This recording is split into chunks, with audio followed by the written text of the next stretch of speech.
Hey guys, good evening. So we're here for another episode of the Beyond Alpha podcast, and tonight we're gonna talk about Filipino favorite, utang. There is good debt and bad debt. Or kumbaga merong utang na not all utangs are created equal. Merong okay at merong hindi. So ito yung dalawang pag-uusapan natin today. Ano nga ba yung mga magandang klase ng utang at ano nga ba yung hindi magandang klase ng utang? Kasi karamihan hindi alam kung paano i-differentiate to eh. Ang pagkuha ba ng bahay, is it a good like good debt pag nagbayad ka ng 15 years sa pag-ibig? So, these are a few things na i-discuss natin for today. Okay, as always, I'm here with my partner Brian. Brian, ano bang gusto mong i-share tungkol sa utang? Utang. So, guys, if you've been listening to our podcast, most probably nabasa niyo na yung Rich Dad Poor Dad, Robert Kiyosaki. So, may tinatawag doon na good debt versus bad debt. Pero with these books kasi, yung lalo mga foreign authors, sige, most probably nagigets naman natin kung ano ibig sabihin. Pero ang intention namin with this podcast is that we explain it in our setting, Pinas setting, Pinoy setting, Pinoy culture. So, paano yun? So, with this topic, sige, tackle natin yun. And like we always say naman ni JP, yung mga tinatakal namin na topic dito, hindi namin, not necessarily original ideas. We're just talking about ideas or yung mga topics na ganito, tapos nilalagay natin sa setting nating mga Pinoy and dito sa culture natin dito sa Pinas. So, yun, utang. Meron bang maganda versus hindi magandang utang? Straight up answer, guys, oo. So, to put it simply, ano yung good na utang? So, for example, solid na yung system mo sa negosyo mo. Meaning, kumikita na. Then, kailangan mo ng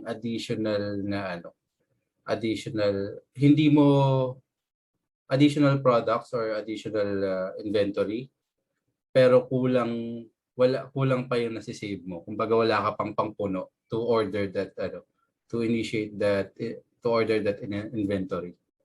So is it good debt?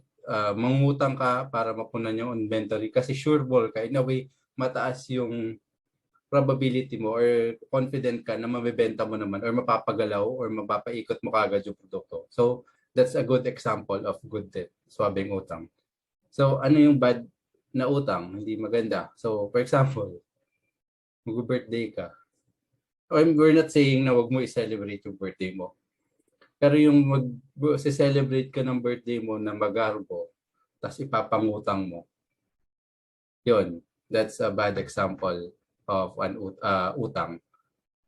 So, sa madaling salita, ang magandang utang is manghihiram ka ng kapital dahil alam mong tutubo yung hiniram mo na pera. That's a good yun yung simple definition of a good debt or swabe na utang. Pero pag manghihiram ka lang ng kapital or manghihiram ka ng pera dahil ipanggagastos mo lang tapos wala nang balik, yun yung bad debt. So that's a simple definition. So for example, sasakyan. Ano ba yung purpose ng sasakyan na bibilin mo? Poporma mo lang ba? Papakita mo sa mga tao na can afford ka na? So, yan. Most probably, ilo-loan mo yan. So that's a bad debt. Pero pag yung halimbawa sa sasakyan na yan, gagamitin mo pang deliver, pang ninegosyo nyo, or kung ano, saan nyo man gagamitin, pang deliver ng products, pang hahatid, o pang Uber nyo, or for example like that. So, may magiging tubo or magiging income dun sa panghihiram mo ng pera. So, that's a good debt. Pero pag yung pera na yan, in that case is pagka-consume, wala nang babalik na pera. So let's be technical about this. Ayun, wala nang babalik na pera. So yun yung in my definition yung bad debt. Ganun kasimple. Ano pa ba? So, ang pag-iwas, to put it, para maiwasan natin yung bad debt, minsan kasi we have this tendency as Filipinos na nangungutang tayo dahil we didn't prepare or we didn't save. Yung lagi nga namin advocate ni JP na emergency fund. So, we're not saying na pag halimbawa nagkasakit yung anak mo, nagkasakit sino man sa pamilya mo, is wag mong ipangutang. Siyempre buhay na yung dun usapan dun di ba? And wala nang kapalit yun. Hindi mo papalitan ng pera yun, ng oras yun kapag buhay na. Pero para hindi tayo umabot sa punto na yun, wherein mangungutang tayo na minsan sobrang taas ng interest, is we have to, habang maluwag, yung mga panahon na maluwag, yung mga panahon na wala ka namang kailangan pagkagastusan, then kailangan magtabi. Yun yung pang-iwas dyan. Ang tendency kasi natin, halimbawa nagkaroon tayo ng raise, nagkaroon tayo ng bonus, hindi natin iniisip na posibleng magkaroon ng pangangailangan na sa future na paggagamitan natin. Hindi natin iniisip na may magkakasakit, parang iniisip natin sobrang pera to than the usual, yung ordinary ko, like for example bonus yan or raise, sobra ko before, so enjoy ko, pinaghirapan ko naman to And I'm not saying guys na wag nyo enjoy if you want to enjoy yung fruits of your labor, go ahead. Pero what I suggest, para lang tayo hindi tabi lang tayo kahit tsani-tsaniin nga lang natin kahit 1K, 2K per month, tabi ka lang for emergency. So halimbawang magkaroon ng may sakit or any emergency man mangyari, di ba? Yung patsani-tsani mo na 1K, 2K per month na nakatabi, as in walang galawan. Di ba? Kung kailanganin mo naman 10, tapos may natabi kang 5, at least ang may hiram mo lang 5, hindi yung buong 10, which is kahit yung mga co-op guys, laki nung ang laki nung interest na kinukuha. And minsan walang walang palag. Minsan mangungutang ka, ibabawas na sa'yo yung interest kagad, di ba? So, yun yung take ko dyan, pare. Ikaw, Chong.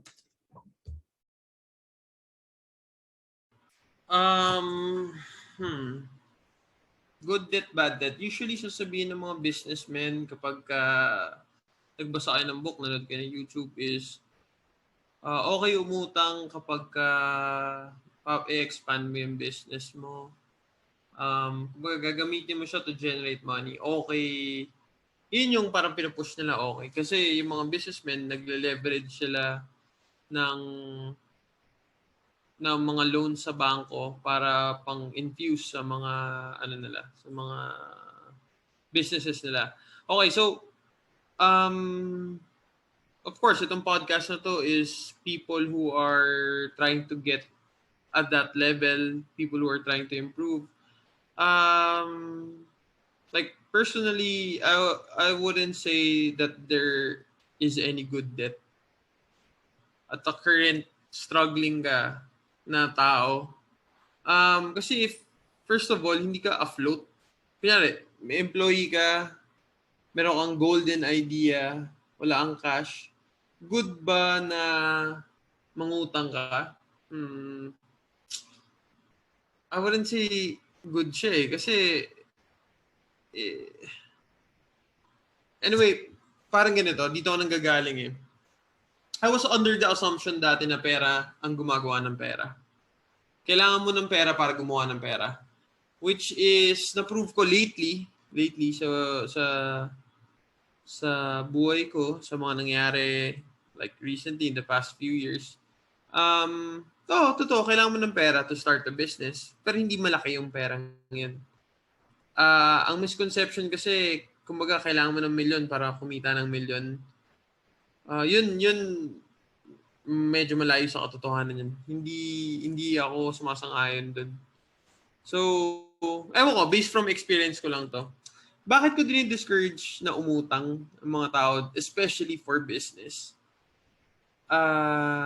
If you're a struggling entrepreneur, kung nagsisimula ka pa lang, there's a very good chance you don't know what the fuck you're doing anyway. So, ang laging pag-usapan natin dito is better ba na ginagawa ko tong business na to, ginagawa ko na lahat ng to, or umupo lang ako sa bahay. Kailangan yung gawing comparison yan. Kasi kung hindi mo kaya i-balance yung finances mo from your job, your day job, there's a very good chance na hindi mo rin kaya balancein yung sarili mo when it comes to your business. Okay, so more than utang sa bangko, kailangan mo mag-aral muna. Paunti-unti lang. Syempre, everybody wants to get to the next level at the soonest possible time. But for me, experience muna eh. Is this playing it safe? Kumaga masasabi niyo ba, oh, si JP, he's playing it safe? Probably nagpe-play safe ako. Kasi sa akin, ang mga nag-fail na business ko, naglabas na ako ng pera agad eh. Yung mga bagay na hindi ako naglabas ng capital, yun yung kumikita. So, I don't know kung saan ako nagkamali, at what aspects, pero yun eh. Unless na lang talagang meron kang concrete understanding kung paano siya mababalik, then I would advise against getting a loan, especially for business. Kung hindi mo kaya sagutin, ito lang, gaano karami kailangan ko mabentang to para mabayaran ko yung loan ko at kumita ako ng ganitong percentage. Kung yung mga ganyan kasimpleng bagay hindi mo kaya sagutin, I wouldn't suggest you take a loan from anybody, actually. Okay, so mapunta naman tayo sa favorite mga Pinoy. So sa kotse, bahay, ano ba usually pa inuutang? Ito lang, pag bumili ka ng gadget, yan katangahan yan. Automatic na yan. Especially kung di mo afford.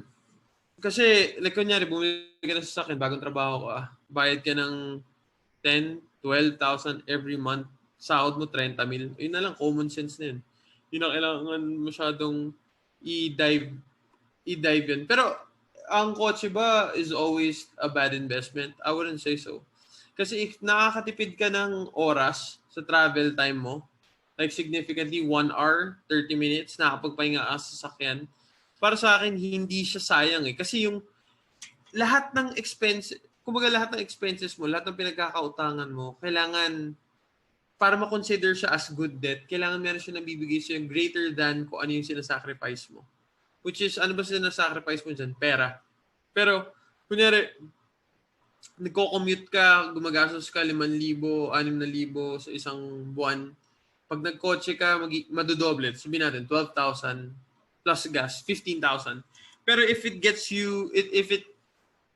you home earlier for an additional 1.5 hours of rest, 1.5 hours of study, or may nadadagdag ka sa araw mo, I would say, kaya mo i-compensate yung dinadagdag mo sa cash eh.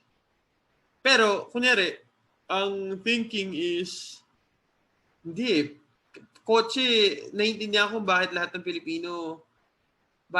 Pilipino gumugo sa kotse. Kasi, yung traffic, napakahirap eh. Pero kung magiging practical tayo, syempre, hindi lahat ng tao pambili ng sakyan. Motor, that beats commute. Kung kaya nyo magpatakbo ng motor. Okay, so, yun, sa mga struggling entrepreneurs, I would advise against taking a loan. Kahit ano pang sabihin ng guru na yun, hindi kayo pare-parehas ng pinagdadaanan. Before you do anything that big, that drastic, I would say you have to have mentors around you. People who know how to talk to banks, people who know kung paano pa ikutin yung pera sa bangko. Kailangan makinig ka to somebody.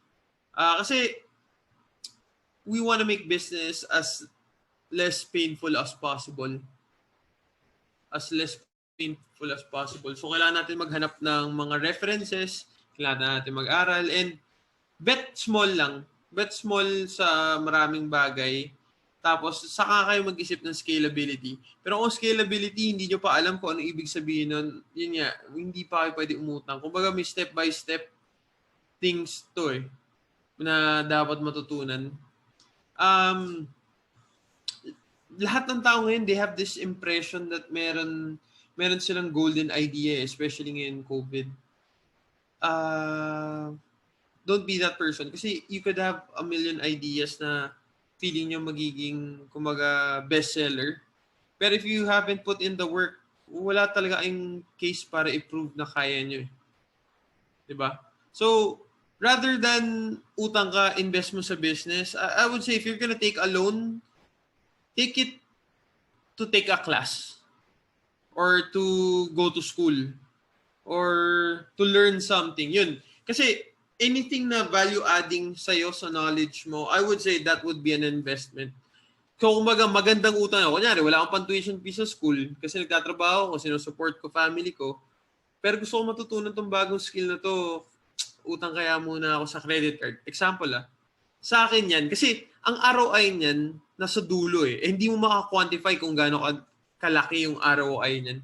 Anything na na-improve mo sarili mo, I would say it would be a worthwhile investment or utang. It would be worth taking on that debt.